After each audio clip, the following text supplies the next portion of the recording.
Good evening. You're watching NDTV. There's breaking news coming in from Egypt. The streets of Cairo are filled with protesters. Commandos have been deployed near protest sites in key areas in Cairo.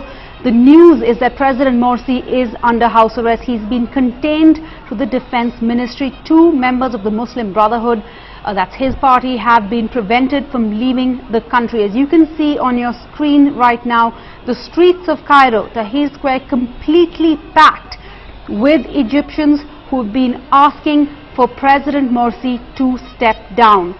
On Monday, the army had given an ultimatum, given a 48-hour deadline by which President Morsi had to step down.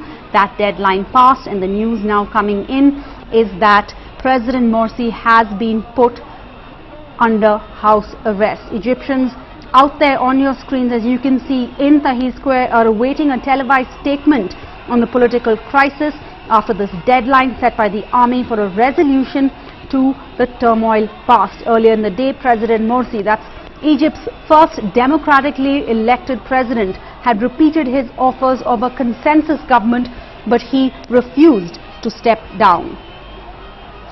President Morsi's supporters, President Morsi's aides, of course, are describing what's happening here on social media as a military coup, but as of now we have no confirmation of this. People that we've spoken to on the ground, reporters and journalists reporting from the ground there, say that the army is just helping move this process forward, but they expect elections to take place. They do not, as of now, say that a coup is what's taking place in Egypt right now. We also report that Egyptian officials have placed an international travel ban on Mr. Morsi and other senior members of the Muslim Brotherhood. Again, breaking news coming in from Egypt. The streets of Cairo completely packed. As you can see, fireworks going off.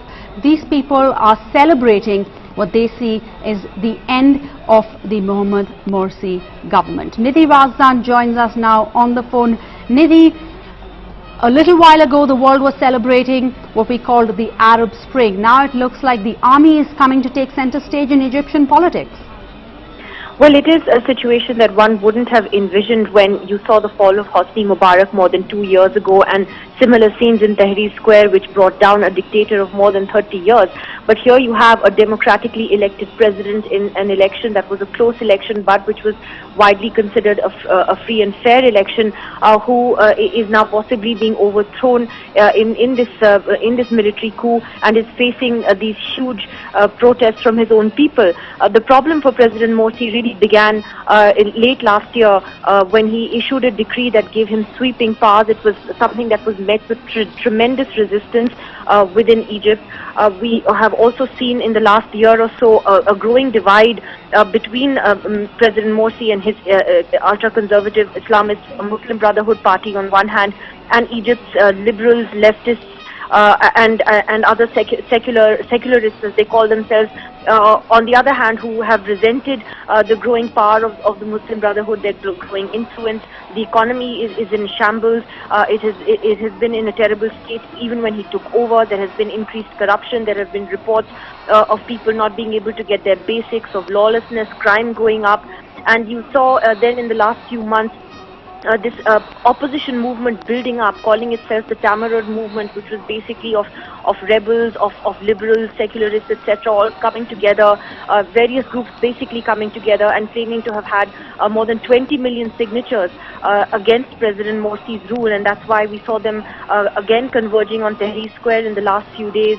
And we've seen that turn into violent protests. There have been a number of deaths reported as well. But the scenes you see right now on the streets of Cairo are absolutely incredible. You have what is clearly a huge number of supporters of Mr. Morsi on one hand that are out on the streets, and you also have those who are protesting against him. It's clear that ever since the overthrow of Hosni Mubarak, this is a country that is deeply divided. This is a country that is deeply conflicted, and that's clearly being reflected in what is playing out on the streets right now. It's a huge foreign policy dilemma for the United States as well, because the US, of course, at that time was able to justify the overthrow of a dictator like Mubarak, but this is an elected president. What does the United States do in a situation like this? So there are critics of what is going on who are saying that street protests are dictating, what is happening in Egypt. This is not the way a democratically elected government, how it should be overthrown. It should be through an election, not through military rule. So these are some of the conflicting questions that are there before Egypt today. But it's clearly a deeply conflicted country, and right now, we are seeing a strange situation where a democratically elected president then could be overthrown.